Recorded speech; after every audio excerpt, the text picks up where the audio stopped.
Bismillahirrahmanirrahim. I am Arslan Jamil and I am working as a SS Computer Science in DPS Sahiwal for almost 3 years. Today we are going to start chapter number 2, which is problem solving, and our topic is problem solving and methods of problem solving. Basically ये chapter और इस chapter के अंदर जो हमारा पहला topic problem solving and methods of problem solving है, वो ये बेसिकली आपको इसलिए पढ़ाया जाता है कि आपको प्रोग्रामिंग करने के लिए रेडी किया जा सके। उम्मीद करता हूँ कि मेरे समझाने से आपको ये टॉपिक इजीली समझ आ जाएगा। टॉपिक को स्टार्ट करने से पहले हम प्रीवियस नॉलेज को विजिट करते हैं। उसमें हम देखते हैं कि कंप्यूटर किस तरह काम करता है, उसमें इनपुट क्या होती है, उसके अंदर आउटपुट क्या होती है, उसके अंदर मेमोरी क्या होती है, प्रोसेसिंग किस चीज़ को कहते हैं, प्रोग्राम्स क्या होते हैं और प्रोग्रामिंग लैंग्वेजेस क्या होती हैं। सबसे पहले आपके सामने एक इमेज नज़र आ रही है। इसमें 4 मॉड्यूल्स हैं, एक इनपुट का है, एक प्रोसेसिंग का है, एक आउटपुट का है, एक स्टोरेज का है और फिर एक एरो जो है वो फीडबैक की आपको नज़र आ रही है। अब देखिएगा, इसमें एरो बड़े स्पेशल तरीके पॉइंट कर रही हैं। इनपुट की एरो प्रोसेसिंग को पॉइंट कर रही है, फिर प्रोसेसिंग की एरो आउटपुट को पॉइंट कर रही है और फिर प्रोसेसिंग से एक एरो जो है स्टोरेज की तरफ जा रही है और स्टोरेज से एक एरो प्रोसेसिंग की तरफ वापस आ रही है। इसमें हम इनपुट देखते हैं। इनपुट ऐसी चीज़ है जो आप कंप्यूटर को दे रहे होते हैं, या कोई यूज़र जो है, हम माइक्रोसॉफ्ट वर्ड एक प्रोग्राम, एक वर्ड प्रोसेसर, उसकी एग्जांपल लेते हैं। उसमें आप जब कोई चीज़ टाइप करते हैं तो वो बेसिकली इनपुट है उसकी। और उसके बाद प्रोसेसिंग क्या होती है? प्रोसेसिंग बेसिकली है वो बेसिकली प्रोसेसिंग कहलाती है। जिस तरह माइक्रोसॉफ्ट वर्ड की एक एग्जांपल लेते हैं हम, जिस तरह आप बोल्ड करते हैं या उसको इटैलिसाइज करते हैं, तो वो किस तरह हो रहा होता है, वो बेसिकली प्रोसेसिंग है। ठीक है। और आउटपुट क्या होती है? आउटपुट बेसिकली जो आपको लिखा हुआ आखिर में डॉक्यूमेंट नज़र आता है एंड में, वो उसकी आउटपुट है। ठीक है। और उसमें स्टोरेज क्या है? स्टोरेज ये है कि जो आप अपना डॉक्यूमेंट या आपकी जो चीज़ें हैं, जो आपकी फाइल्स हैं, वो आपके कंप्यूटर में सेव रहती हैं। बेसिकली वो स्टोरेज को बेसिकली वो किस तरह स्टोर रहती हैं? वो स्टोरेज की वजह से स्टोर रहती हैं। 2 टाइप्स की स्टोरेज होती हैं, एक मेन मेमोरी होती है, एक सेकेंडरी मेमोरी होती है। ठीक है। मेन मेमोरी में रैम आ जाती है और सेकेंडरी मेमोरी में जो है आपकी हार्ड डिस्क आ जाती है। रैम आपकी टेम्परेरी स्टोरेज होती है और हार्ड डिस्क आपकी परमानेंट स्टोरेज होती है। और इनपुट डिवाइसेस में आपके पास कौन कौन सी डिवाइसेस आती हैं? आपके पास कीबोर्ड आता है, आपके पास माउस आता है। और आउटपुट डिवाइसेस में आपके पास कौन कौन सी डिवाइसेस आती हैं? आपके पास मॉनिटर आता है, आप जो है आउटपुट डिवाइसेस में आती हैं। और प्रोसेसिंग में आपके पास प्रोसेसिंग के लिए क्या यूज़ होता है? प्रोसेसिंग के लिए प्रोसेसर यूज़ होता है, जिस तरह पेंटियम है जो ओल्ड प्रोसेसर है, जिस तरह कोर i3 है, कोर i5 है, ये सारे प्रोसेसर की एग्जाम्पल हैं। ठीक है।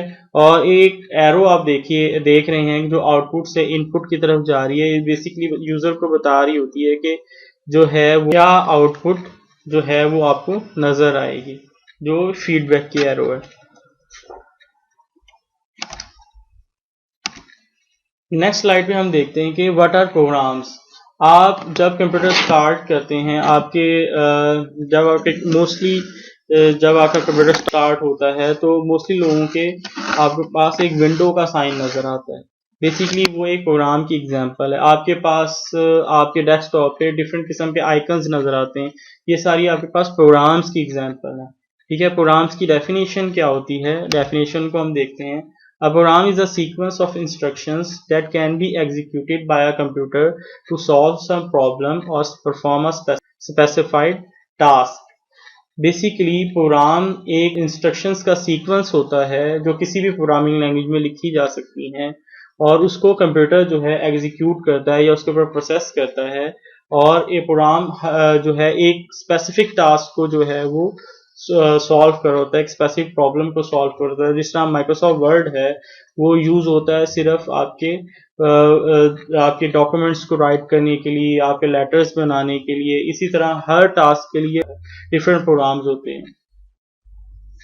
आपके पास प्रोग्राम्स की सम एग्जांपल हैं, उसमें माइक्रोसॉफ्ट वर्ड है, माइक्रोसॉफ्ट विंडोज़ हैं, ये दो बहुत पॉपुलर प्रोग्राम्स हैं।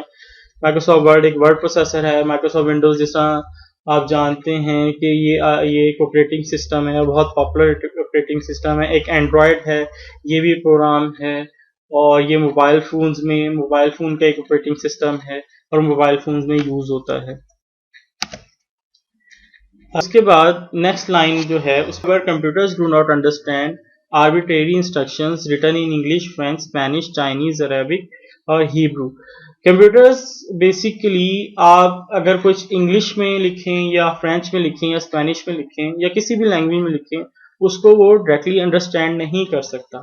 तो उसके लिए उसे जो है हमें प्रोग्रामिंग लैंग्वेजेस की ज़रूरत होती है, उसको कुछ समझाने के लिए, उससे कुछ काम लेने के लिए।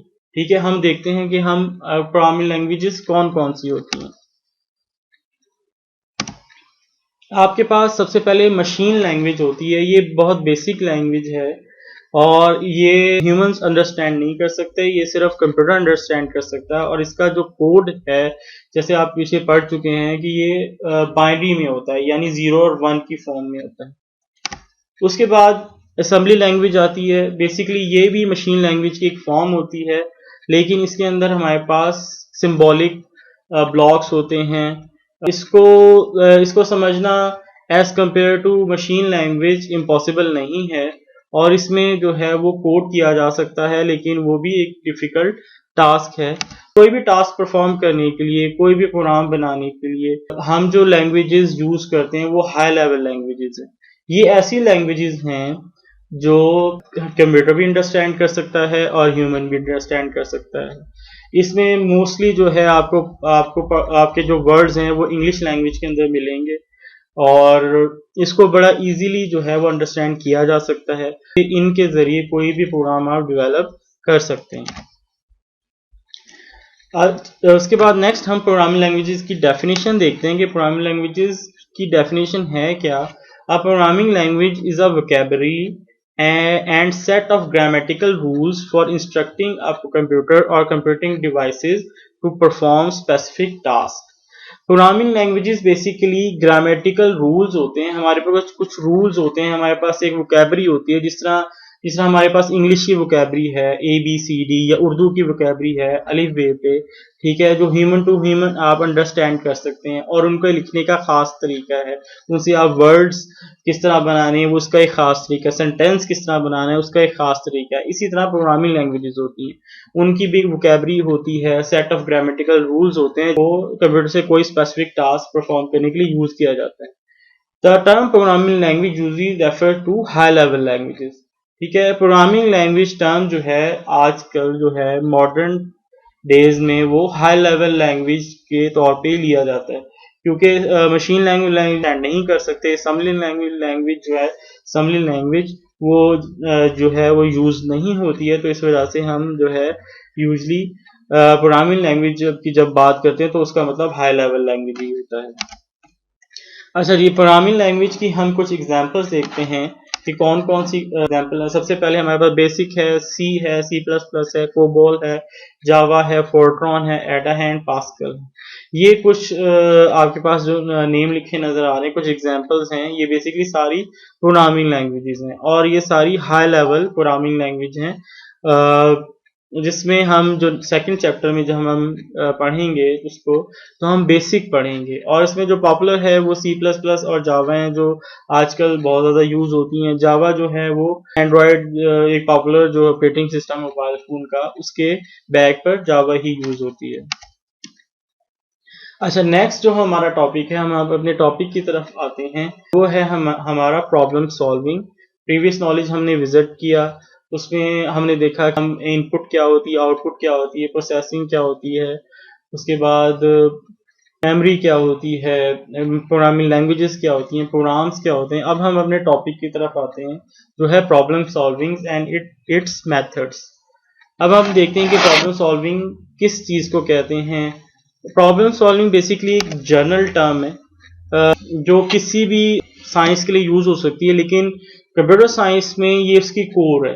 यानी कि कोई भी आप प्रोग्राम बनाएंगे तो सबसे पहले वो उसको एज अ प्रॉब्लम ही आप लेंगे और उसको फिर उस स्टेप्स अप्लाई करके उसके ऊपर आप जो है उसको सॉल्व करेंगे, उसको कन्वर्ट करेंगे एक प्रोग्राम के अंदर, ठीक है। तो प्रॉब्लम सॉल्विंग बेसिकली एक जनरल टर्म है। Programmers must first understand how a human solve a problem. सबसे पहले प्रोग्रामर्स जो हैं, जो प्रोग्राम कर रहे हैं, उनको सबसे पहले समझने की जरूरत है कि जो है प्रॉब्लम जो है वो ह्यूमंस किस तरह सॉल्व करते हैं। जिस तरह कोई भी प्रॉब्लम है आपके पास, जिस तरह हमारे पास हमने कार को ड्राइव करना है, उसकी प्रॉब्लम है कि हमने कार को किस तरह ड्राइव करना है, तो उसको हम किस तरह सॉल्व करेंगे। सबसे पहले हम की लेंगे, की लेके हम कार के डोर को ओपन करेंगे और फिर जो है उस की को जो इग्निशन है उसके अंदर इंसर्ट कर देंगे और फिर इसको जो है टर्न करेंगे तो कार हमारी स्टार्ट हो जाएगी। फिर उसके आगे हम उसकी गेयर लगाएंगे, उसके बाद उसकी रेस देंगे तो वो कार चल पड़ेगी। फिर उसकी ब्रेक, उसको स्टॉप करने के लिए ब्रेक है। ये हमारे पास प्रॉब्लम थी और कुछ उसके स्टेप्स थे कि हमने उसको किस तरह सॉल्व करना है। उसके बाद then understand how to translate this algorithm into something a computer can do. Basically जो एल्गोरिदम है वो उसकी जो डेफिनेशन है और वो होता क्या है वो हम आगे देखेंगे। लेकिन जब आप किसी प्रॉब्लम को बेसिक स्टेप्स में उसको डिवाइड करते हैं और स्टेप बाय स्टेप उसको सॉल्व करने की कोशिश करते हैं तो हम उसको एक एल्गोरिदम कहते हैं। सबसे पहले प्रोग्रामर जो हैं वो किसी प्रॉब्लम को एल्गोरिदम में ट्रांसलेट करते हैं और उसको जो है उसका फिर प्रोग्राम लिखा जाता है। और जो जिस वे में लिखा जाता है और जो जिस प्रोग्रामिंग लैंग्वेज इसको यूज करके लिखा जाता है, जो टोटल उसका प्रोग्राम होता है, जो टोटल उसका कोड होता है, उसको उसको जो है वो हम साइंटिक्स एक स्पेसिफिक साइंटिक्स के तहत वो एक लिखा जाता है जो उसका कोड है उस प्रोग्राम का। नेक्स्ट हम देखते हैं कि एक और एग्जांपल देखते हैं प्रॉब्लम सॉल्विंग की। हमारे पास एक प्रॉब्लम है कि how to make a tea, कि हमने चाय बनानी है, वो किस तरह बनानी है। तो उसका स्टेप नंबर 1 और उसके बाद स्टेप नंबर 5 क्या होगा, तो हम देखते हैं उसका सोल्यूशन हम देखते हैं। सो स्टेप नंबर 1 में हम देखते हैं कि सबसे पहले हम जो हमारे पास पानी है उसको बॉईल करेंगे। नेक्स्ट स्टेप में हम टी को ऐड करेंगे, उससे नेक्स्ट स्टेप में हम शुगर को ऐड करेंगे और उससे नेक्स्ट स्टेप में हम मिल्क को ऐड करेंगे और सबसे लास्ट स्टेप में हम स्टेप नंबर 5 में हम टी को सर्व कर देंगे कप के अंदर। ये देखिएगा एक प्रॉब्लम थी हमारे पास, उसको नंबर ऑफ स्टेप्स में हमने उसका सॉल्यूशन निकाल लिया। ये एक प्रॉब्लम सॉल्विंग की परफेक्ट एग्जांपल है। नेक्स्ट हम देखते हैं कि प्रॉब्लम सॉल्विंग मेथड्स किस चीज को कहते हैं और हमारे पास कौन कौन से मेथड्स हैं जिससे हम कोई भी प्रॉब्लम को सॉल्व कर सकते हैं। बेसिकली प्रोग्रामिंग मैंने बताया था कि ये हमारा topic problem solving and problem solving methods एक ऐसा टॉपिक है जो बेसिकली आपको रेडी कर रहा है प्रोग्रामिंग करने के लिए, क्योंकि नेक्स्ट सेकंड चैप्टर में हम जो है वो प्रोग्रामिंग स्टार्ट करेंगे। तो इस तरह आपको लिखा नजर आ रहा है, programming is also a problem solving activity. तो प्रोग्रामिंग जो है वो बेसिकली प्रॉब्लम सॉल्विंग एक्टिविटी है, यानी कि उसके अंदर हम प्रॉब्लम्स को सॉल्व करते रहते हैं स्टेप बाय स्टेप, ठीक है। जिस तरह मैंने आपको बताया था कि जिस तरह मैंने आपको एग्जांपल दी उसकी कार ड्राइव करने की या how to make a tea, कि चाय किस तरह बनानी है, वो स्टेप बाय स्टेप में हमने उसकी एग्जांपल देखी कि तो ये परफेक्ट जो है एग्जाम प्रॉब्लम सॉल्विंग जो है वो एक एक्टिविटी है प्रोग्रामिंग की। उसके बाद नेक्स्ट लाइन में देखिएगा, if you are a good problem solver you have the potential to become a good programmer. अगर आप एक अच्छे प्रॉब्लम सॉल्वर हैं तो आप एक अच्छे प्रोग्रामर बन सकते हैं। यानी कि फर्स्ट स्टेप आपका क्या है, आपने प्रॉब्लम सॉल्विंग करना सीखनी है। किसी प्रॉब्लम को किस तरह स्टेप बाय स्टेप डिवाइड किया जा सकता है वो सबसे ज्यादा इम्पोर्टेंट है कि किस तरह एक प्रॉब्लम है आपके पास, उसको स्टेप बाय स्टेप जो है वो आपने सॉल्यूशन की तरफ जाना है। उसके एक प्रॉब्लम को आपने स्टेप बाय स्टेप डिवाइड करना है उसके सॉल्यूशन पे, ताकि वो इजीली जो है वो सॉल्व हो सके। तो अगर आप अच्छे प्रॉब्लम सॉल्वर हैं तो आप एक अच्छे प्रोग्रामर बन सकते हैं। Problem solving methods are covered in many subject areas. जरूरी नहीं है कि प्रॉब्लम सॉल्विंग जो है सिर्फ कंप्यूटर साइंस में हो, ये किसी भी सब्जेक्ट एरिया में अप्लाई की जा सकती है। जिस तरह बिजनेस है, साइंस है, इंजीनियरिंग है, कोई भी सब्जेक्ट एरिया जो है उसमें प्रॉब्लम सॉल्विंग की ये टेक्निक्स को अप्लाई किया जा सकता है। लेकिन क्योंकि हम यहाँ पर कंप्यूटर साइंस में जो है प्रोग्रामिंग करते हैं, डिफरेंट किस्म के प्रोग्राम्स बनाते हैं, तो हमारा जो कोर जो है इस कंप्यूटर साइंस की, वो जो है हमारी प्रॉब्लम सॉल्विंग है और उसके मेथड्स हैं कि किस तरह एक प्रॉब्लम को सॉल्व किया जा सकता है, किस तरह उसका एल्गोरिदम बनाया जा सकता है, किस तरह उसको स्टेप में डिवाइड किया जा सकता है। ये हमें हमें जो है उसके मेथड्स बताते हैं कि हम एक प्रॉब्लम को किस तरह सॉल्व कर सकते हैं। The following steps can be follow to solve any kind of problem. अब जो हमारे पास स्टेप्स आ रहे हैं वो उससे आप दुनिया की कोई भी प्रॉब्लम को सॉल्व कर सकते हैं उन स्टेप्स को अप्लाई करके। सिंपल से स्टेप्स हैं, 9 स्टेप्स हैं और हम हर स्टेप की जो एग्जाम्पल के साथ जो है एक्सप्लेनेशन करेंगे। आपको मैं समझाऊंगा उनके हर स्टेप के बारे में कि किस तरह जो है वो प्रॉब्लम को एक सॉल्व किया जा सकता है और उसका मेथड क्या है। सबसे पहला स्टेप है हमारे पास प्रॉब्लम आइडेंटिफिकेशन का। सेकंड स्टेप है हमारे पास स्पेसिफाई रिक्वायरमेंट्स का। थर्ड स्टेप है हमारे पास एनालाइज द प्रॉब्लम का। फोर्थ स्टेप है हमारे पास design algorithm and draw flow chart का। और 5 स्टेप है हमारे पास राइट अ प्रोग्राम का। और 6 स्टेप है test and debug the program का। 7 स्टेप है हमारे पास इम्प्लीमेंट द प्रोग्राम का। और 8 स्टेप है हमारे पास मेंटेन एंड डीबग प्रोग्राम। और लास्ट और 9 स्टेप है हमारे पास डॉक्यूमेंट द प्रोग्राम। 9 स्टेप्स हैं, ये सारे आज हम जो है वो इस लेक्चर के अंदर कवर नहीं करेंगे। ये इसमें हम जो है वो 4 स्टेप्स जो हैं आज हम 4 जो इसके मेथड्स हैं वो हम इस लेक्चर के अंदर कवर करेंगे और इसके बाकी जो इसके स्टेप्स हैं वो बाकी जो इसके मेथड्स हैं वो हम नेक्स्ट लेक्चर में इंशाल्लाह इसको विजिट करेंगे। अच्छा जी, अब हम पहले स्टेप की तरफ आते हैं। पहला स्टेप है हमारे पास प्रॉब्लम आइडेंटिफिकेशन का। इस स्टेप जिस तरह आपके नेम से रिप्रेजेंट कर रहा है कि हम इसमें इस स्टेप के अंदर हमारे पास है, इसका स्टेप का मतलब ये है कि हमारी एक्चुअल में प्रॉब्लम है क्या, उसके अंदर जो इंफॉर्मेशन प्रोवाइड की जा रही है उसको एनालाइज करना, उसमें देखना कि हमारे पास एक्चुअल इंफॉर्मेशन क्या है और इंफॉर्मेशन की जो बुनियाद पे हमारी एक्चुअल प्रॉब्लम क्या है। डिफरेंशिएट फैक्ट फ्रॉम ओपिनियन, जिस तरह मैंने आपको बताया है कि बेसिकली प्रॉब्लम आइडेंटिफिकेशन में आप ये डिफरेंशिएट करते हैं कि जो आपको बताया जा रहा है और उसमें से जो उसके फैक्ट्स हैं, जो उसका सच है, वो किस तरह उसको अलहदा किया जाए। बेसिकली इस प्रॉब्लम आइडेंटिफिकेशन के जो मेथड है, जो हमारा फर्स्ट नंबर का स्टेप है, इसमें बेसिकली हम यही करते हैं कि फैक्ट को ओपिनियन से हम डिफरेंशिएट करते हैं। आइडेंटिफाई द एक्चुअल इंफॉर्मेशन, हमारे पास जो एक्चुअल इंफॉर्मेशन है जो प्रॉब्लम के रिलेटेड है, जिस पे हमने काम करना है, वो है क्या, उसको हम आइडेंटिफाई करने की कोशिश करते हैं।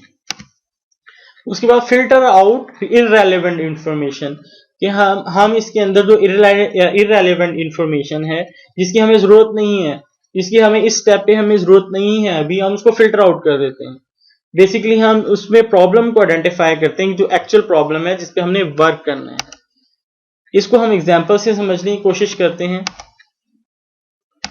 एग्जांपल हमारे पास ये है कि हमें एक टास्क मिलता है जिसमें हमने एक कैलकुलेटर बनाना है। Making a calculator basic arithmetic functions, addition, subtraction, division and multiplication. एक ऐसा कैलकुलेटर बनाना है जिसके अंदर हमें एडिशन, सब्ट्रैक्शन, डिवीजन और मल्टीप्लिकेशन को परफॉर्म करना है। ये हमारी प्रॉब्लम है और इसके अंदर से हमने फैक्ट्स को ओपिनियन से अलहदा करना है, इररेलेवेंट इंफॉर्मेशन को रेलेवेंट इंफॉर्मेशन से अलहदा करना है, क्योंकि इररेलेवेंट इंफॉर्मेशन की हमें जरूरत नहीं है। इसमें हम देखते हैं इसमें सबसे पहले हम देखते हैं इसमें पास रेलेवेंट इंफॉर्मेशन क्या है। सबसे पहले हमारे पास इररेलेवेंट इंफॉर्मेशन जो है वो how the information should be displayed, कि हमारे कैलकुलेटर का जो प्रोग्राम है उसमें हमारी इंफॉर्मेशन जो हम डिस्प्ले करवाना चाह रहे हैं, जो उसकी आउटपुट है, जो यूजर उसको देखेगा एडिशन करने के बाद, सब्ट्रैक्शन करने के बाद, वो किस तरह डिस्प्ले होगी। ठीक है, ये हमारे पास एक रेलेवेंट इंफॉर्मेशन है जिसमें हमने वर्क करना है। अगला पॉइंट जो है हमारा वो है how input should be accepted, कि यूजर से जो है हमारा प्रोग्राम इनपुट किस तरह लेगा, कि किस फॉर्म में एक्सेप्ट करेगा।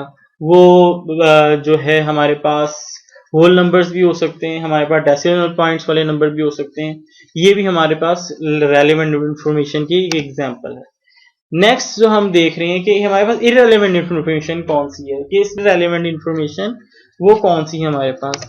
उसमें सबसे पहले how we calculate quadratic equation, हमें तो जरूरत ही नहीं है क्वाड्रेटिक इक्वेशन को के बारे में ये सोचें कि क्वाड्रेटिक इक्वेशन को किस तरह कैलकुलेट किया जाता है, क्योंकि हमारा तो सिंपल सा बेसिक सा कैलकुलेटर है जिसमें addition, subtraction, division, multiplication perform होना है। तो हमें इस इंफॉर्मेशन की जरूरत नहीं है, हमें इस क्वाड्रेटिक इक्वेशन के फार्मूला की जरूरत नहीं है, तो हमारे ये इररेलेवेंट है, हमारे लिए ये इंफॉर्मेशन इररेलेवेंट है। नेक्स्ट हमारे पास how sine and tan should be calculated, कि टैन और साइन जो है वो किस तरह कैलकुलेट होंगे, ये भी हमारे पास जो है वो इररेलेवेंट है, क्योंकि हमें इसकी जरूरत नहीं है, हमें तो सिर्फ एडिशन, सब्ट्रैक्शन, डिवीजन और मल्टीप्लिकेशन परफॉर्म करनी है। इसी तरह की इररेलेवेंट इंफॉर्मेशन जो है वो इस तरह की और बहुत सारी एग्जांपल इसकी हो सकती हैं। नेक्स्ट जो हमारा स्टेप है वो है स्पेसिफाई रिक्वायरमेंट्स का। इसमें बेसिकली हम क्या करते हैं, जो यूजर है हमारा, जो एक्चुअल में हमारे पास सॉफ्टवेयर बनवाने आया है, उससे हम उसकी जो रिक्वायरमेंट्स है वो उससे डिमांड करते हैं कि वो उसको रिक्वायर्ड क्या है, वो उसका सॉफ्टवेयर क्या परफॉर्म करे। एक क्लियर कट रिक्वायरमेंट जो है वो उससे डिमांड करते हैं।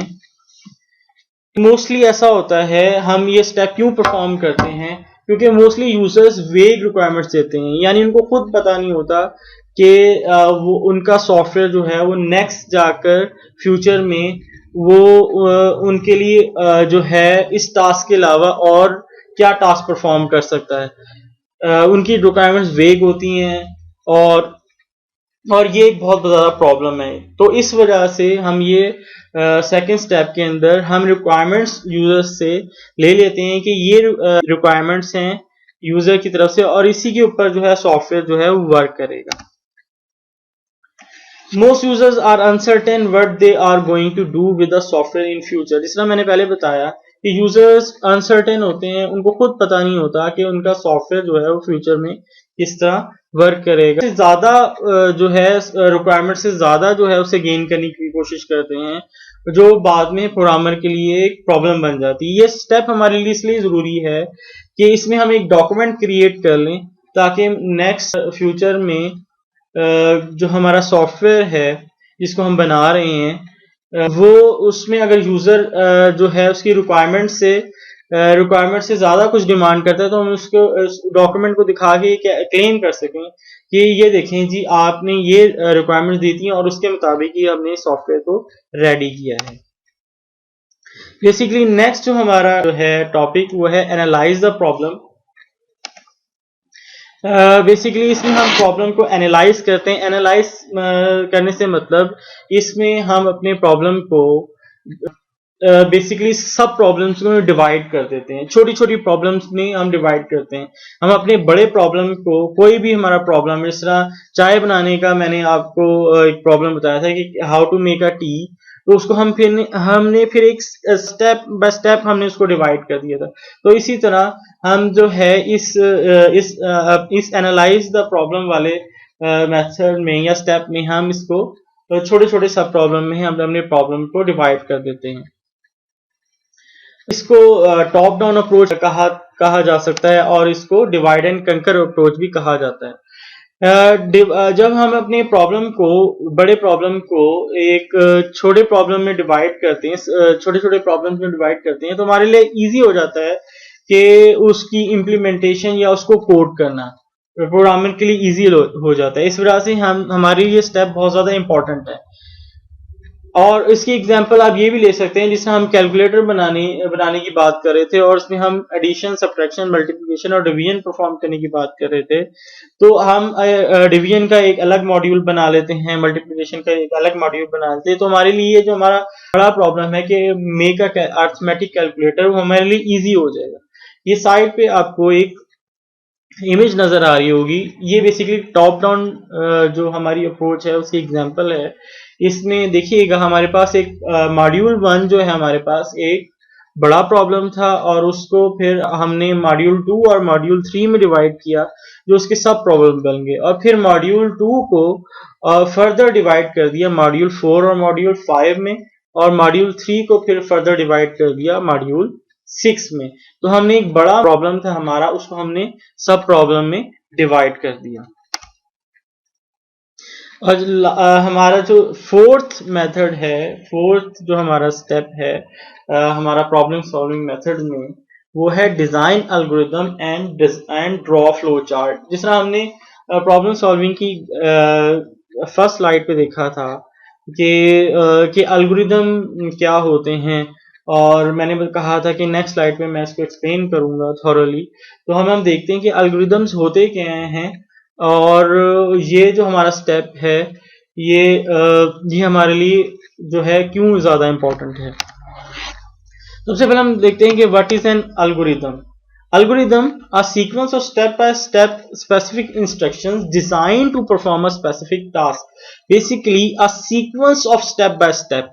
Basically, ऐसा sequence होता है step by step specific instructions का, जो एक दूसरे से बिल्कुल अलग होती है, एम्बिगुअस नहीं होती। कोई इंस्ट्रक्शन जो है वो एक जैसी नहीं होती है और स्टेप बाय स्टेप होती है, यानी कि आप स्टेप बाय स्टेप इसको परफॉर्म करेंगे तो आपका प्रॉब्लम सॉल्व होगा, अदरवाइज आपका प्रॉब्लम सॉल्व नहीं होगा।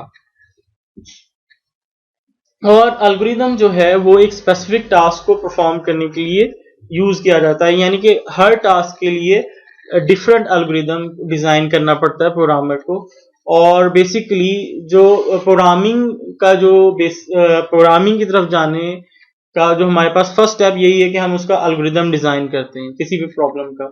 उस प्रॉब्लम को सब प्रॉब्लम में डिवाइड करके उसका हर जो हमारा सब प्रॉब्लम है उसका हम एल्गोरिथम डिजाइन करते हैं। अब एग्जाम्पल देखते हैं, example of algorithm recipe of a T. जिस तरह पिछले हमने स्लाइड्स में आपने देखा कि पिछली स्लाइड्स में मैंने आपको रेसिपी ऑफ द टी बताई थी कि एक जो है चाय बनाने का तरीका क्या है। बेसिकली वो जो है हमारा वो सारा एक एल्गोरिथम है। अब मैं बताता हूं आपको कि वो एल्गोरिथम की जो डेफिनेशन है उस पर किस तरह फिट होता है।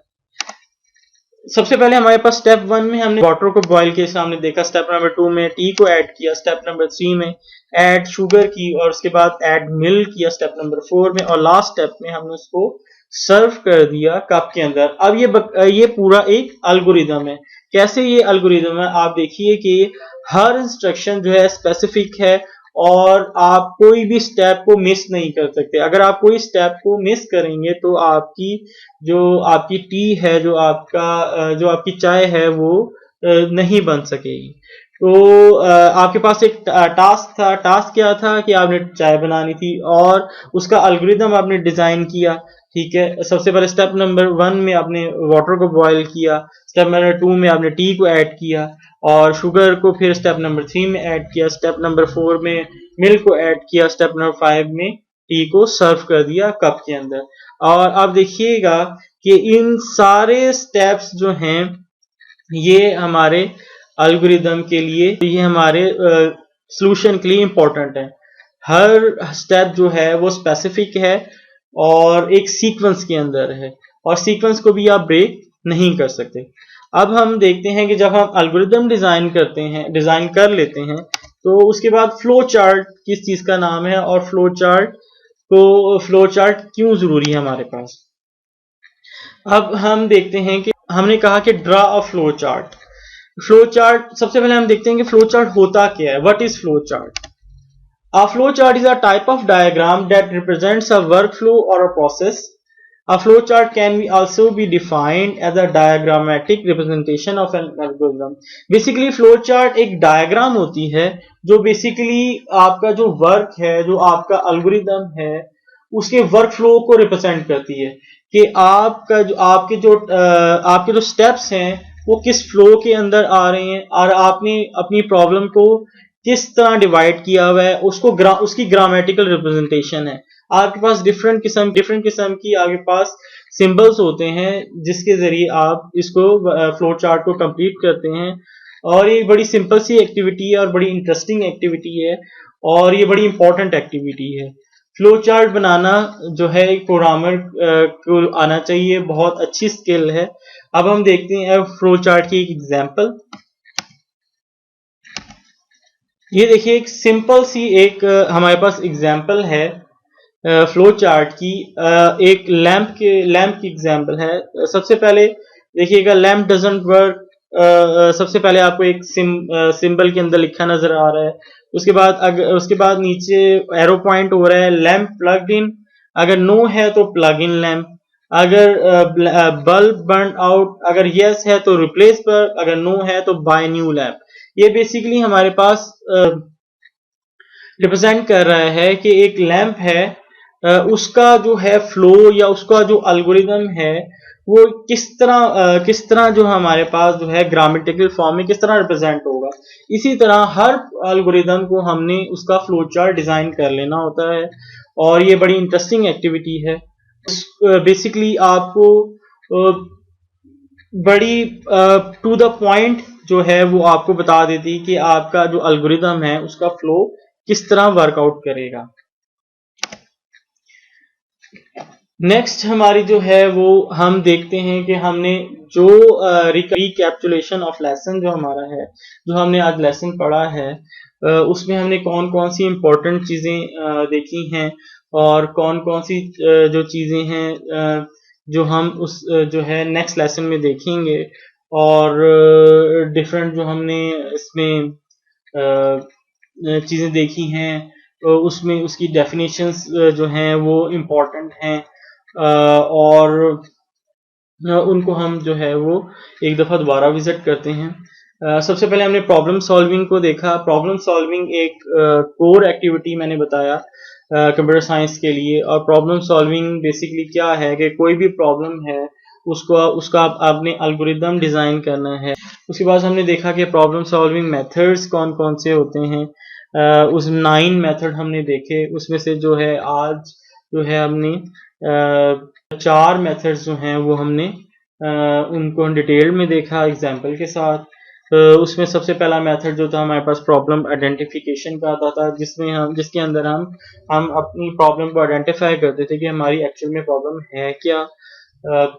और उसमें इरेलीवेंट इंफॉर्मेशन को रेलेवेंट इंफॉर्मेशन से हमने अलग करना था। ये बेसिकली हमारा प्रॉब्लम आइडेंटिफिकेशन का जो हमारे पास जो टास्क था। उससे अगले मेथड में हमने देखा कि हमारे पास स्पेसिफाई रिक्वायरमेंट्स का जो मेथड है उसमें हमने देखा कि हमारी रिक्वायरमेंट्स हमने यूजर से जो है वो कंप्लीटली ले लेनी है इस मेथड के अंदर। और इस मेथड में हमने देखा कि हमारी रिक्वायरमेंट्स जो हैं वो गैदर होना बहुत ज़्यादा ज़रूरी है और क्लियर कट यूजर से रिक्वायरमेंट्स लेना ज़रूरी है, ताकि नेक्स्ट में हमारे फ्यूचर जब हम जो एल्गोरिदम डिज़ाइन या फ्लो चार्ट की तरफ जाएं या नेक्स्ट में हम जो है वो जब हम उसकी तरफ नेक्स्ट स्टेप में कोडिंग की तरफ जाएं तो हमें कोई प्रॉब्लम ना हो। फिर हमने देखा कि एनालाइज द प्रॉब्लम में हम जो है प्रॉब्लम को एक हमारा जो प्रॉब्लम था उसको सब प्रॉब्लम में हम डिवाइड कर रहे थे। जिसका हमने एग्जांपल लिया कि कैलकुलेटर था जिसको हम डिज़ाइन कर रहे थे और उस कैलकुलेटर में 4 फंक्शंस जो थे परफॉर्म हो रहे थे, एडिशन, सब्ट्रैक्शन, मल्टीप्लिकेशन और डिवीजन के। तो उन 4 फंक्शंस को हमने सब प्रॉब्लम्स में डिवाइड कर देना। इसको टॉप डाउन अप्रोच भी कहा जाता है और डिवाइड एंड कंकर अप्रोच भी कहा जाता है।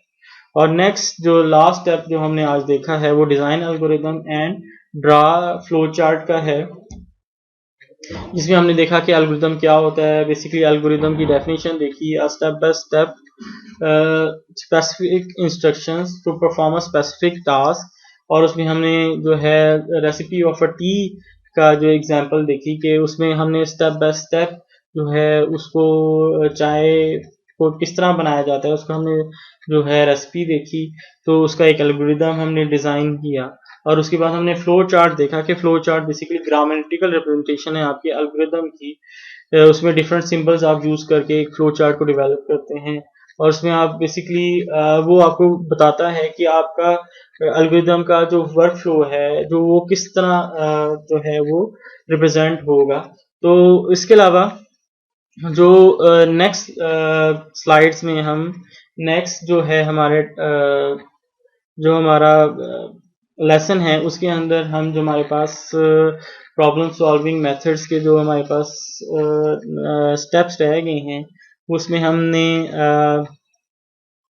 देखना है अभी write program, test and debug the program, implement the program, maintain and update the program और डॉक्यूमेंट द प्रोग्राम। ये जो स्टेप्स हैं जो अभी मैंने आपको बताए हैं ये इंशाल्लाह हम नेक्स्ट लेसन में विजिट करेंगे।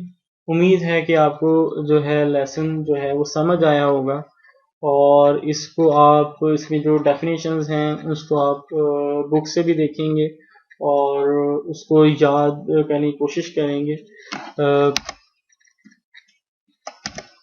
थैंक यू एंड अल्लाह हाफिज़।